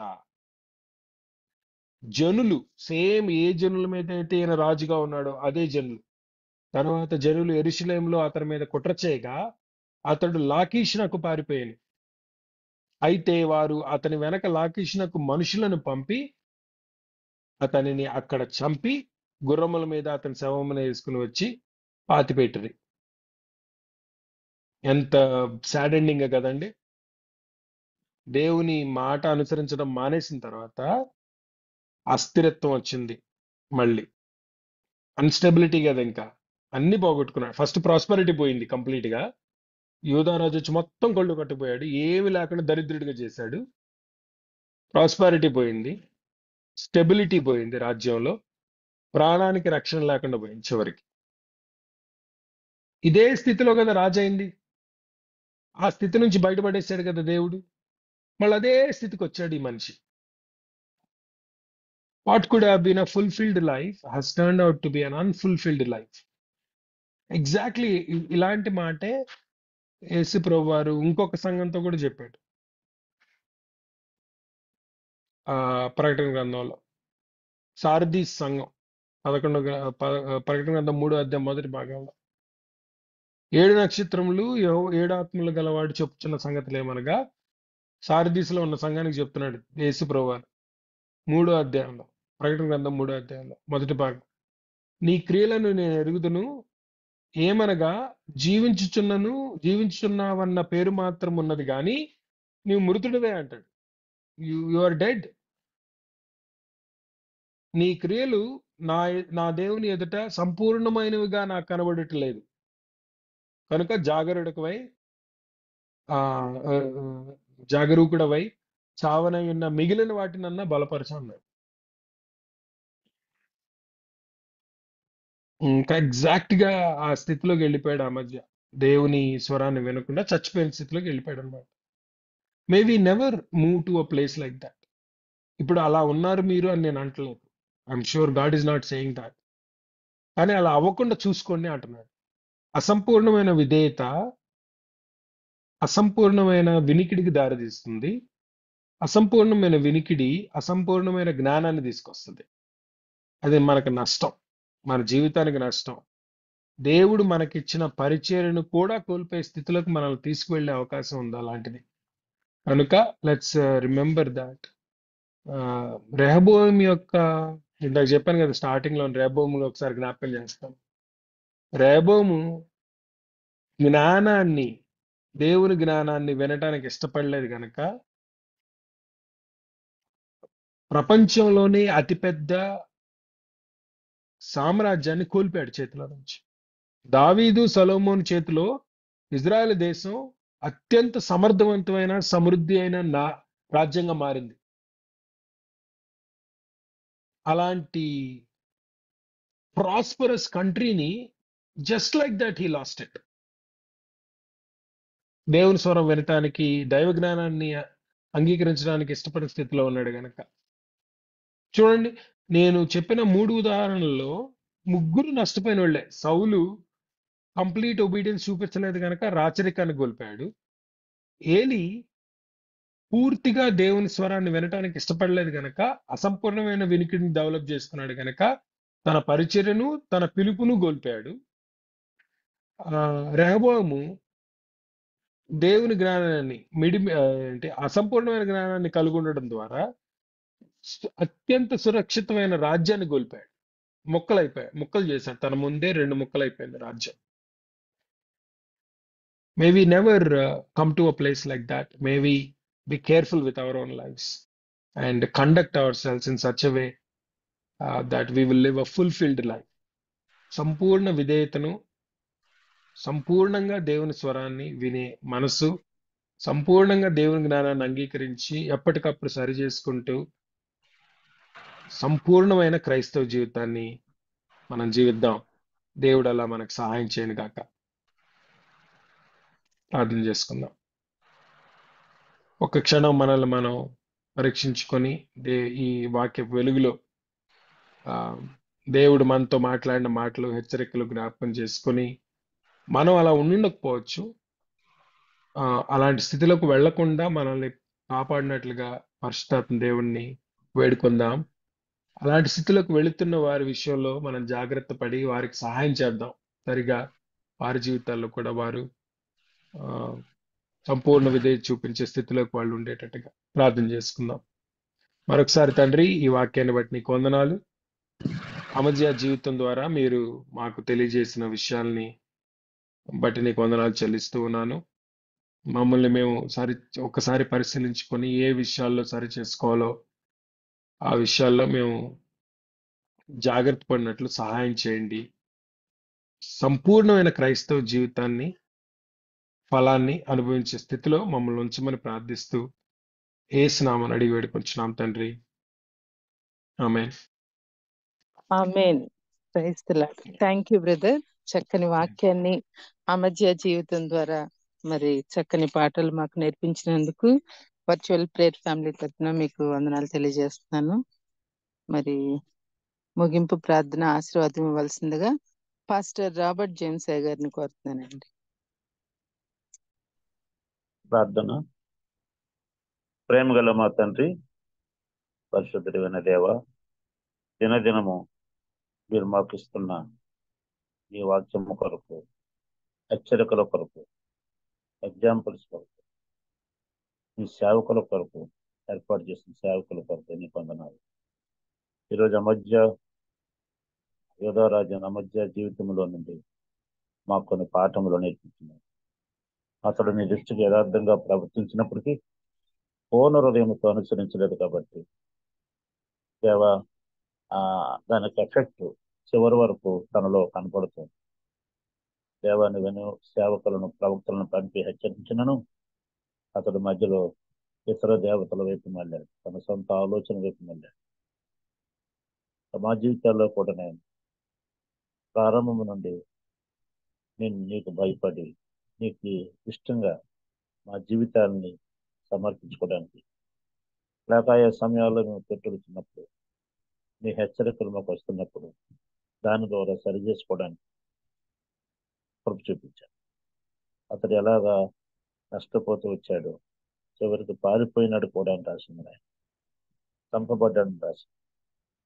ప్రభువా ఈ జరిగిన ఈ సంగతులను బట్టి నేను ఈ రోజుల్లో ఉన్న క్రైస్తవ విశ్వాసాలకేమి, సేవకులకేమి, నాయకులకేమి మాకు బుద్ధి కలగడానికి నేను ఈ యొక్క కార్యాలని మాకు వివరిస్తున్నందుకే వందనాలు. మేము మా కుటుంబాలు మీరు మాకు అప్పగించిన సైన్యం లేక సేవ సంఘం ఏ విధంగా నడిపించుకోవాలో నీ ఆలోచన బట్టి నీ వాక్యాన్ని బట్టి ఇంకా మాకు నేర్పించి నడిపించు. రెహబాము వలె కూడా ఉండకుండా కృప చూపించు. దావీదు వలె పూర్ణ హృదయంతో అనుసరించే వారుగా సహాయం చేయండి. ఈరోజు వాక్యం కొరకు చెప్పిన సేవకుల కొరకు పాల్గొన్న నీ ప్రియ బిడ్డలందరిని బట్టి నీకు స్తోత్రాలు చెల్లిస్తూ మా ప్రభువును మా రక్షకుడైన యేసుక్రీస్తు వారి పరిశుద్ధ నామములు ప్రార్థించి స్తుతించి గణపతి వేడుకొనిచున్నాను మా తండ్రి. ఆమేన్. పరలోకముందున మా తండ్రి, నీ నామం పరిశుద్ధపరచబడును గాక, నీ రాజ్యము వచ్చును గాక, నీ చిత్తము పరలోకముందు నెరవేర్చినట్టు భూమి యందును నెరవేర్చాలి. మాకు కావలసిన అనుదిన ఆహారం నేడు మాకు దయచేయండి. మా యెడల అపరాధం చేసిన వారిని మేము క్షమించి ఉన్న ప్రకారం మా అపరాధము క్షమించు. మమ్మల్ని శోధనలో తేక తప్పించు. ఎందుకంటే రాజ్యము, శక్తియు, మహిమయు మా తండ్రి. ఆమేన్. తండ్రి అయిన దేవుని ప్రేమ, ప్రభు అయిన యేసుక్రీస్తు వారి కృప, పరిశుద్ధాత్మ యొక్క నడిపింపు సన్నిధి మనతో నిత్యము ఉండును గాక. ఆమేన్. ఆమేన్. థ్యాంక్ యూ పాస్టర్ గారు.